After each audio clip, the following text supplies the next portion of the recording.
Nere mala kenyam kana dialan kon tin baro jime bajeling kenyam lerran bana ling kare racheme bana rach ke kwi shure ti shok wel ngwan ti cha yendre which ka Melut ka South Sudan gwada dana to oil filtetin ngai kon Melut jen gwada dana telietitin la petroleum shure to wa shure shok ko ngwan wa cha ka yen no wa te mi kana lat mugoro de kon right tin tama ke jen gwasme kan kono nyam menyam bane ngaji no nene Dr. Riek Machar kene kirma yadi ngode telemal kon dia lip kono de mal de jenung Africa Union GATT international community ka tin ku kan kir ku kan pressure ko de Dr. Riek Machar de jelon ko kor gwasen be na magor jen ode kor dan update ka tadan en len warudin ke jen magor no de mal jok mana le rode mal den gwasen me kan kono re rajame men gora bi angach okay ngayna me lakir ma yadi din tama kana wuri shal kame bol mel wati ga dilat karodian wa kana kan dol wa dol gwami mo shika na chikan ka law ke cha goda kondu kan dol kan dul tan cha kan ngach wa kan tikan ko de wuri shal kame bol mel de je kwan ala kweren dinajen de wuri shal kame self kim yadi dara long but take a day tila jangare roine titini to logo dong de bol mel dara la kweren tam jang karodian ga kan karodian quick kon membro de lat ko kor gwasen be ko kana tam right ko na chaka mo ke nyirmi dit kam na ken chike me shanga jeno nyey na ka ton kana gogreal kor titi ko kor kwerka now ala liquid information a chala da jang kana bol mel chabla kwera madong right now bol mel take a meeting to one Canadian kontila janken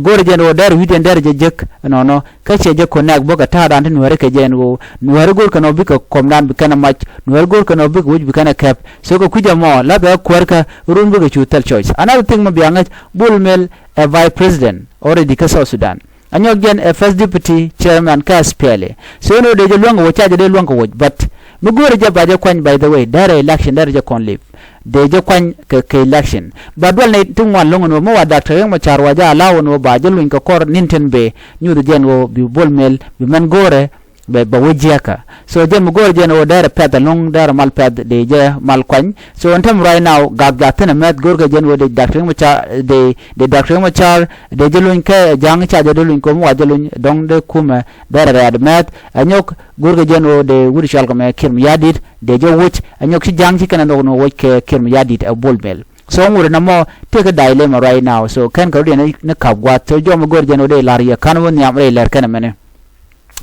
kwana bin kala da lat kone rewi ka Melut county ka penal state cha la da ne kone te ka lwang kitin te ka bomben gone ne Melut te ka penal jen gwada dan tiliyetin ala liya da ran kwala shama so Sudan mala kula nanga baya nang ne ko Port Sudan ba je kulo tin winimi entama ka jo mishalat chala do ne te ka shuwata jure realika kan shuwata to waken te ka kwakti kan ka kwal kan kwakti to ka kwak tin ala kwak jeska ala petroleum mentre which kador shol kon me Melut ko Melut jen gwada dana kwa oil field kwa jelatin mena dena bi ngai gwada men jikana kwala wa very important shi mitaktia ka shi matot mugoro da randa ta ngai de no kan chure cha yen ka shur dang wel ngwan okay chur wel ngwan cha chur dang wel ngwan cha ga yen titika connection kama dana shikana ladano shiken transformer mella oyal kula kam karar ke je de ko transform chere ke dung maje dan la dung karaba ka ala karaba mala jas kula wiya kam karar ke je so transformer mo chala do shi kana wo ke ji kana kwal ne dangwan ne dangwel ngwan te ko connection kama nan shoro la chala do cha ka yen ne to content ko oil field ala oil field police base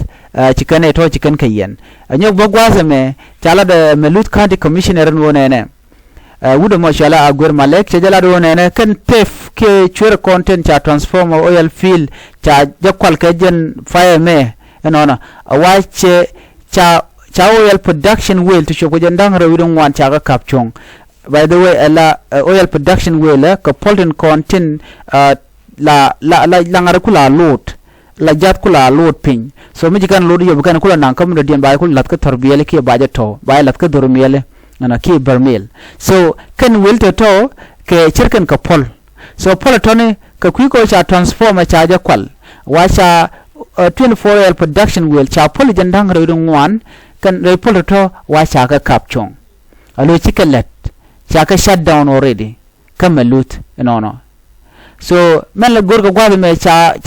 ngadu kulu to benene ala mu can continue can edit a qual can transformer can it continue la jewo ko a local community in winami ka Melut ala jang okay ten jang ten can it kon qual ke tin qual ke transformer so cha kulu mu ga ngoro lo kwel kan ke wa ba oil production infrastructure which ka South Sudan kelu ba je gek ki mentaka Melut karwade. He warned that continued incident could cause severe damage to production across the country oil infrastructure. Chala do ko kwishuri agende oil production de kapchonga nyamo ko kwalken transformer men kwajat kwaila kamrar keje. Chala do ke jen pa makarwade wa shekan oil production well to choko jandang ro dungwan shaka gaka kwidian ko telemi kam ke jawrar keje. No chigan lado mu churu kan ngot kami okay abikan ngot kamu kwal kana mane payan be wa be boyal feel be den midire lonke jat be jealous okay know that the number of operating well does not exceed 1,000 oil well kan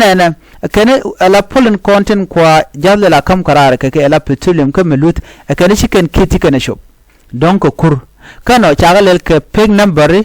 ko ba men lat ka bakula wi ka gwada ngai kono te ka dichala barol ay yomudit mala ngo kula lat ka jide ba kula tema jen tem dien so an kam dia rara mo gorje bo kon tiang ba ko kula nanga chiga tiang ba kula kwena no ka barol ti shop kene kanin kona chatuk okay so men to gene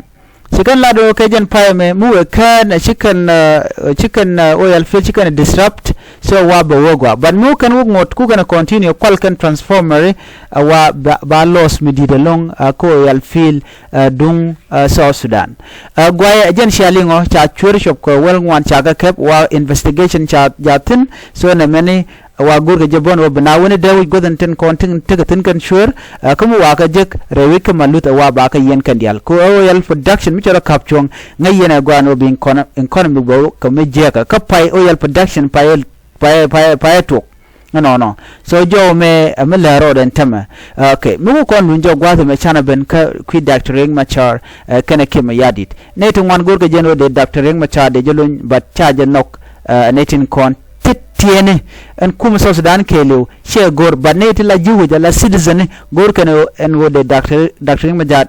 Machar de jelun kujirana gor kano de jelun keje wa chiri dial chike jek mal tele je liunan shangre wuchi ko kodiyana tok dor Nuer mena dor jan ben karudien wa gor ke jeno de Dr. Riek Machar de je delun ko bi mal be kuleben metela Dr. Riek Machar me balun gige jeno tela mal me betok so right now kwa kume mela ji international community kwa ka pressure community ka kwa igad kwa jala ler bonono men ji wan ba jo ken wo joga ke mayadit alun Dr. Riek Machar tina lib kan tema ko biji gat kana ji United Nation mission bi kan mission kana mo bi kana facilitate ko ba Dr. Riek Machar ba jalun ajan jo dana gor no de nyala yekel bol mel ja tinte ngam ka goro dara gwa andana la position dung ke mayadi dara jakan batte janken bo ka tin gol ka alo tina ka mititere long dong da marsha ngach so whatever de ngwande ka we jega long bara na ngode so mangai kono long wode kuma SPLM karwade dara mar ka kwi bol melen tama ajan dan la rode an ban nyo jom redian bi atak mar bapai